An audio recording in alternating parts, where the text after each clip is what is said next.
welcome back to Copperhead Customs. What are we working on today? Well, you'll have to stick around to find out. Is it one of these Pontiacs? No! Is it this wicked looking 51 Bedford? No, you finished that last week. What about our 39 Plymouth? 4-door to 2-door coupe conversion? No, but we're starting it soon. Are we getting back on the 1928 Oakland, boxing in the chassis? Not yet. Okay then, we must be getting back onto our 1938 Chev. You got it. If you want to see what we do to this beast, this episode, you better stick around.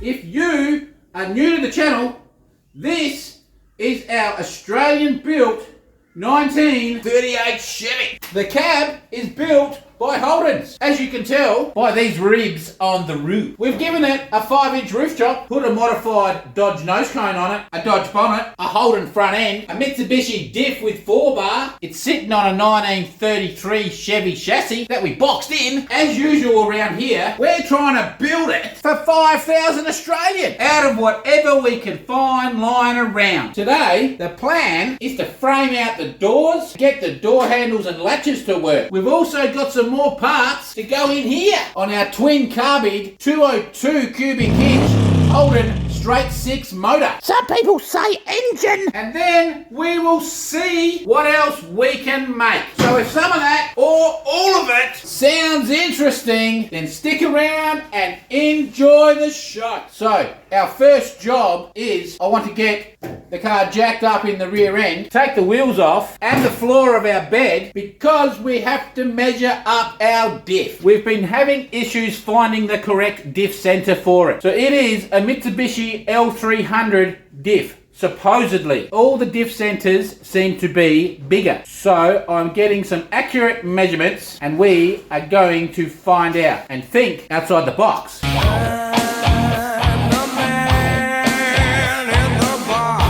Because perhaps a Mazda Bravo or Ford Courier diff is the same. Maybe. So I'll get this jacked up and we'll come back in a minute. As you can see, I am not in my work clothes because it's the weekend and we are going out. So before I get in serious trouble, we better hurry up. The next day. Alright, so we've started working on the doors. These are our door latches. Now, we've given them a wire brush and they were completely seized this morning. And now, they actually work off there.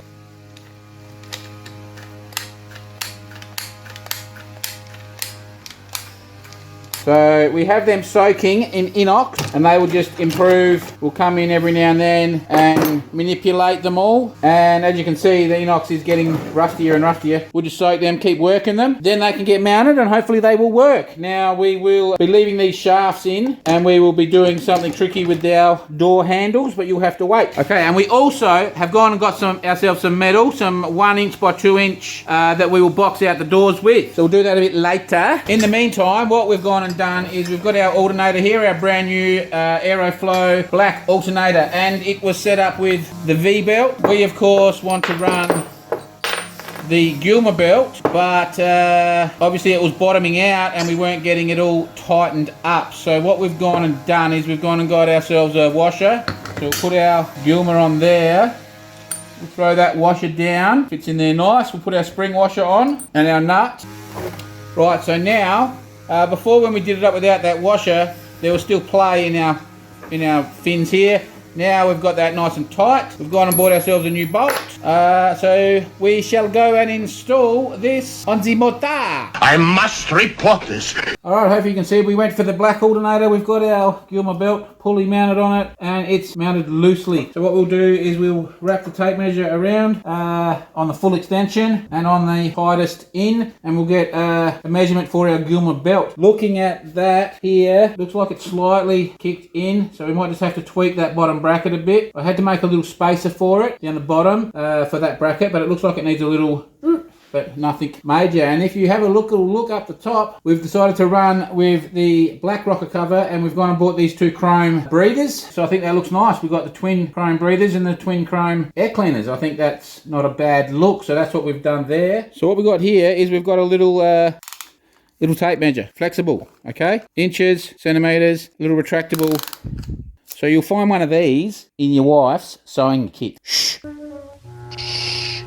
Be very, very quiet. Don't tell her that I've got it. So what I find is doing this sort of flexible measurements, these are really, really good. Like I said, go nick it off your missus. Do it when she's not looking, eh? Otherwise you'll get in big stripes. And what do we got? 790, we'll say 795, and that is our shortest measurement. And if we just then extend that out to our Mac, we got 835. 835 and 795. So we want our belt in between.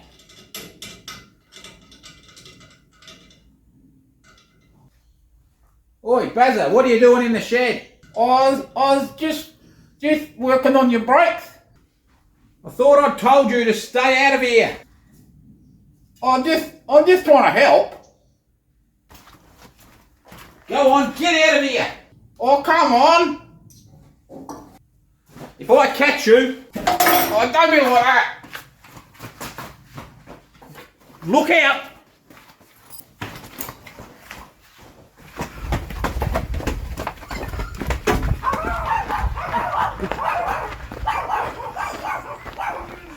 So we're not going to get much done today because it's nearly night time because we've been doing stuff. So we will see you bright and early tomorrow, and we are going to get stuck into it. The next day.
So, we've had some success on this door. We've got our bottom piece we put in. We put it in straight to start with, and it was fouling, so we went through and cut it approximately every 3 inches to get it to bend to suit the door. So that's all nice. That's welded in onto this either side. We then went and got our latch that we've been playing with. We tacked it on and got it working, and now we actually fully welded it. We didn't worry about screwing it on. So normally there's a piece of hardwood that runs down and frames the door out, okay, with some hardwood and some flat bar normally, and this all screws into the hardwood, but we're not putting hardwood in obviously. So we've welded it straight to the frame, and then we've welded it to this other piece of 2 inch by 1 inch that we put up the top, that we did the same thing, that we cut curved. This one we ground up because we did it off the car. So the door now closes, opens and closes. We've done our outside door handle, our spanner. Now what I'm thinking of doing is all this slop, having that centered and shooting silicone in there and basically making like a silicone bush. But anyway, so that works like so. Okay, now watch your ears. We've got to slam the door.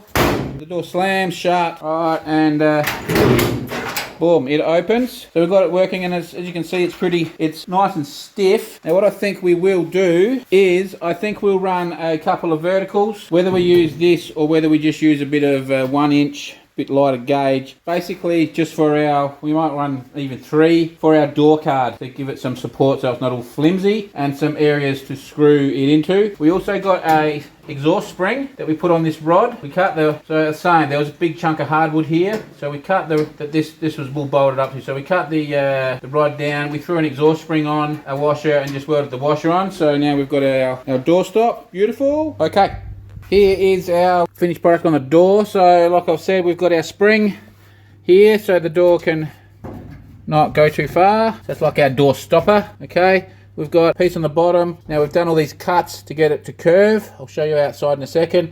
We've got 3 little verticals in just to give our door card a bit extra support. This is what we've made for our inner door handle. So a little spanner with this nice little red knob, and then we've welded the this piece on, and we'll give that a little bit of acid, of course, to make it look all good. So that's one door finished, eh? So that's, now we're just going to put our door card on that we're going to make in a minute. Right, so to show you, so those horizontal pieces, this is what we've done. We've just gone along and thrown 8 cuts through them, and then we basically just give that a bit of a slap on the ground, and that will curve. So as you can see, the curve in it. Now when we weld them all, it will actually tighten up a bit. That's just it sitting there, and that curve there is pretty much perfectly the correct curve for the door. Now if you have a little sneaky look, we've got our door card leather. So they're going to be our door cards. Beautiful red leather. This is thick leather. This isn't no cheap thin stuff. This is Italian.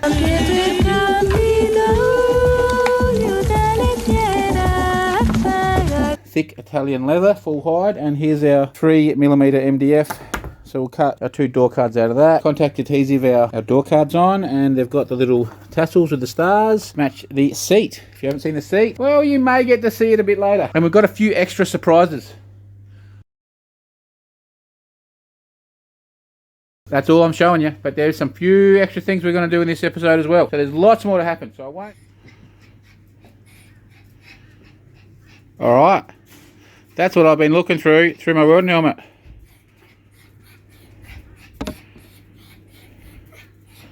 It's amazing what a clean lens will do.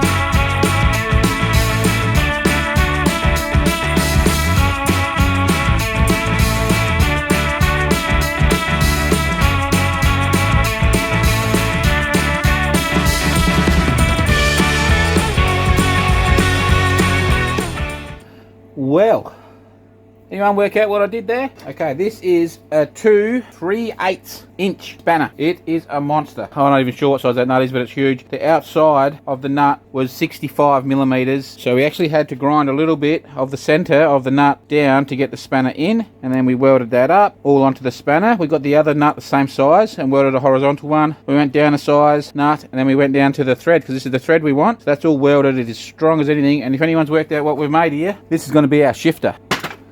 Wah, wah. What do you think of that? So let's go and install it. All right. What do we think of that? So that's going to be our shifter. Boom. Hey, what do we think? So that will probably be adjusted. When it's adjusted, it'll probably sit there, and it'll come down to there. Pretty groovy, isn't it? That's big. That may be a little bit painful just there. It may need to turn. We'll see how we go. Should be all right. Drop your comments what you think of that. And there'll be a little rubber. We've got something happening here. Little tiny tunnel, surprise. And then we'll probably just have a little rubber boot just here, covering that. Should look pretty nice. And hey, we've done the other door as well. We've got both doors working. On to the next bit. Well, our belt has arrived. Do we think I can measure it properly? Put it on and have a look. Not bad, Punchinello. I said we need to tweak that alternator.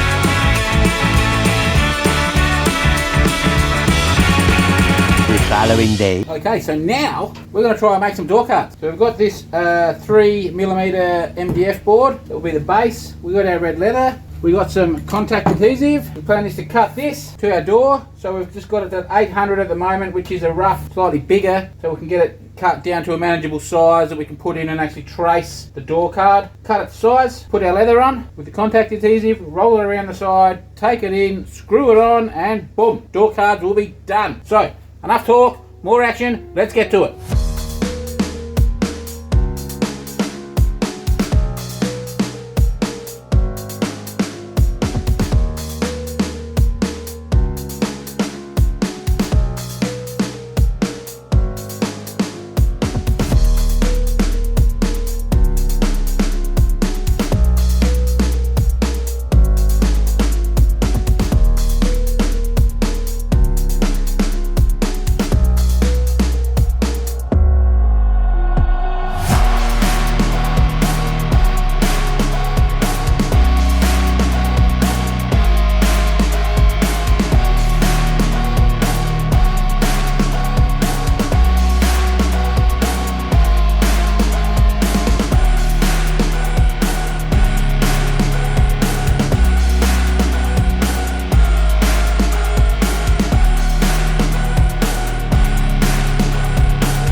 Both of these came from the same farm. This one was just a cab sitting in the dirt in the middle of a paddock. It had been there for over 50 years. This one was in an accident over 60 years ago. And it was sitting behind the bar with a huge tree growing out of it. And we are saving them. How good do they look? So to summarise what we did, we put the Gilmer belt drive on and the alternator and these chrome air cleaners. We framed out the doors and this one made some cool door handles outside and inside, made these Italian leather door cards. And there's one over here. We made this wicked looking shifter. How cool. Look at the nuts. And we put on salad bowl hubcaps. I reckon they look really, really good. So I'll call that some success. So that gets us one step closer to this beast being ready. So thanks for watching and we will see you next week.